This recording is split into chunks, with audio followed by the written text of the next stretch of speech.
मैंने officially Avengers doomsday का पूरा प्लॉट क्रैक कर लिया है। फिल्म कैसे शुरू होंगी से लेकर कैसे खत्म होंगी, सारे लीक्स, क्लूज, फैन थ्योरीज को पूरा खंगालने के बाद आखिरकार पूरी स्टोरी समझ में आ ही गई और ये इतनी क्रेजी है जितना किसी ने सोचा भी नहीं था। चलो सब कुछ ब्रेक डाउन करते हैं। अवेंजर्स डूम्सडे की शुरुआत फैंटास्टिक फोर के अर्थ 616 पर आने से होंगी। थंडरबोल्ट का अनक्रेडिटेड सीन पहले ही इसे कंफर्म कर चुका है। पर प्लॉट ट्विस्ट ये है कि फैंटास्टिक फोर के पोस्ट क्रेडिट सीन में हमें पहले ही बताया जा चुका है कि डूम ने रीड और सू के बेटे फ्रैंकलिन रिचर्ड्स को किडनैप कर लिया है। सिर्फ इसलिए नहीं कि उनकी फैमिली दुश्मनी है, बल्कि इसलिए क्योंकि फ्रैंकलिन रिचर्ड्स मल्टीवर्स के सबसे पावरफुल बीइंग में से एक है। वो रियलिटी को मोड कर सकता है, वक्त को दोबारा लिख सकता है, यहाँ तक कि पूरी दुनिया बना सकता है। डूम को सिर्फ पावर चाहिए नहीं, वो इसका इस्तेमाल पहले से कर रहा है और इससे वो बात कंफर्म हो जाती है जिसका पहले से सबको शक था। मार्वल आरडीजे की वापसी को हमेशा एक मेटल मास्क के पीछे नहीं छुपाएगा। वो फ्रैंकलिन का इस्तेमाल डूम के चेहरे को ठीक करने के लिए करेगा। डूम ऊपर उठने की तैयारी कर रहा है, फ्रैंकलिन इसका पहला कदम है। डूम अर्थ 616 से नहीं है, वो अर्थ 828 से है, उसी यूनिवर्स से जहाँ से फैंटास्टिक फोर आए हैं।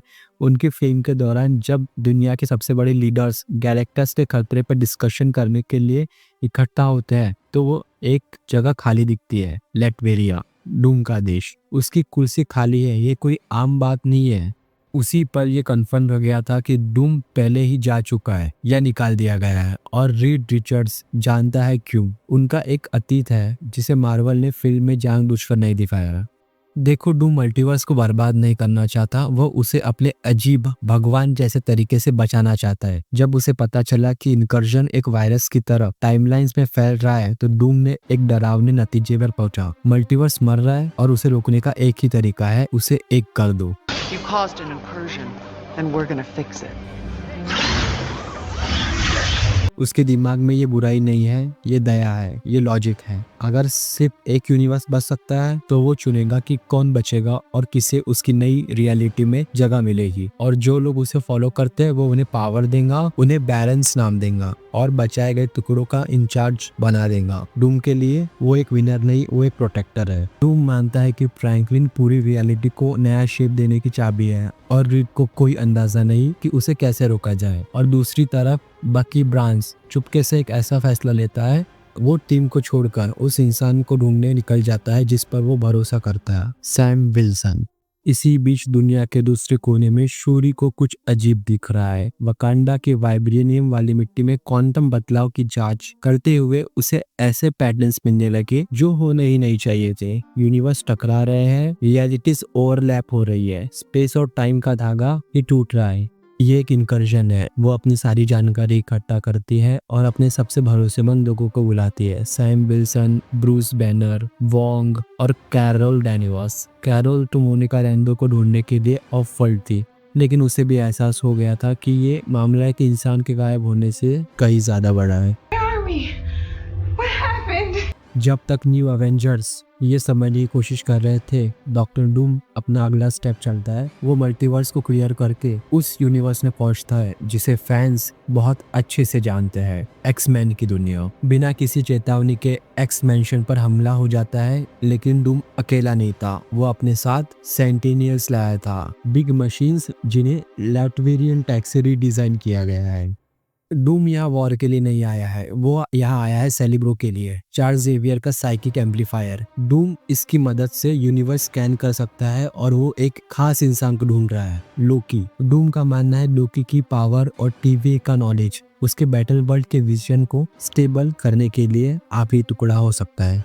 एक्समैन पूरी ताकत से लड़ते हैं, लेकिन डूम एक एक करके उन्हें हरा देता है। कुछ हमेशा के लिए गिर जाते हैं। लड़ाई के बाद डूम उन्हें एक ऑप्शन देता है, या तुम मुझे ज्वाइन करो या इस खत्म होते मल्टीवर्स के साथ खुद भी मिट जाओ। कमजोर और दुखी बचे हुए एक्समैन समझ जाते हैं कि उनके पास कोई और रास्ता नहीं है। जैसे जैसे मल्टीवर्स कोलैप्स के करीब आता है, शूरी वकांडा में एंड गेम के बाद हीरोज की सबसे बड़ी काउंसिल बुलाती है। उसमें वो साफ साफ कहते हैं कि एक्समैन की यूनिवर्स में उनकी दुनिया का कोई फंसा हुआ है। मोनिका राम्बो, अमेरिका शावेज कंफर्म करती है कि वो मोनिका के सिग्नेचर को फिल कर सकती है और वहां का रास्ता खोल सकती है। अमेरिका पोर्टल खुलती है, हीरोज अंदर जाते हैं और जो देखते हैं उससे उनके होश उड़ गए। एक्समैन वॉर की तैयारी कर रहे थे। अवेंजर्स को लगा कि एक्समैन डूम के साथ है और एक्समैन को लगा कि अवेंजर्स उनके यूनिवर्स को तबाह करने आए हैं। एक भयानक लड़ाई शुरू हो जाती है, लेकिन रीड रिचर्ड समझ जाता है कि ये सब डूम का प्लान था। जब अवेंजर्स और एक्समैन दूसरे यूनिवर्स में लड़ रहे होते हैं, डॉक्टर डूम अपनी एंड गेम की तरफ बढ़ चुका है। फ्रैंकलिन को कंट्रोल करके डूम अर्थ 838 में जाता है, वो यूनिवर्स जहाँ वांडा मैक्सिमॉफ को मारा हुआ मान लिया गया था, लेकिन डूम वहाँ जाके उसके शरीर को ढूंढ लेता है। फ्रैंकलिन की गॉड लाइक एबिलिटीज का इस्तेमाल करके डूम वांडा को वापस जिंदा कर देता है, पर इस बार कुछ अलग है। वांडा को कुछ भी याद नहीं, वो कंफ्यूज और डिसोरिएंटेड उठी है। उसे अपने बच्चे याद नहीं, उसे ये भी ठीक से याद नहीं कि वो कौन है। डॉक्टर डूम को बिल्कुल यही चाहिए था, वो उसका गाइड बन जाता है, अवेंजर्स को दुश्मन और खुद को मसीहा की तरह दिखाता है। धीरे धीरे वो उसे एक नई और डरावनी चीज में बदल देता है।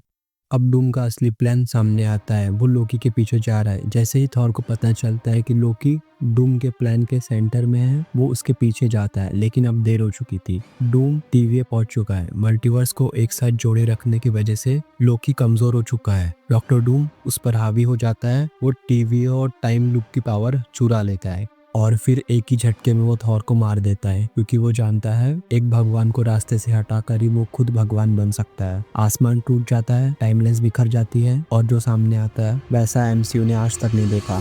बैटल वर्ल्ड का जन्म होता है, एक ऐसी रियलिटी जिसे तबाह हुए यूनिवर्स के टुकड़ों से मिलकर बनाया गया है। मार्वल के लव्ड और हेटेड सुपर हीरोज जानने के लिए ये वीडियो देखो।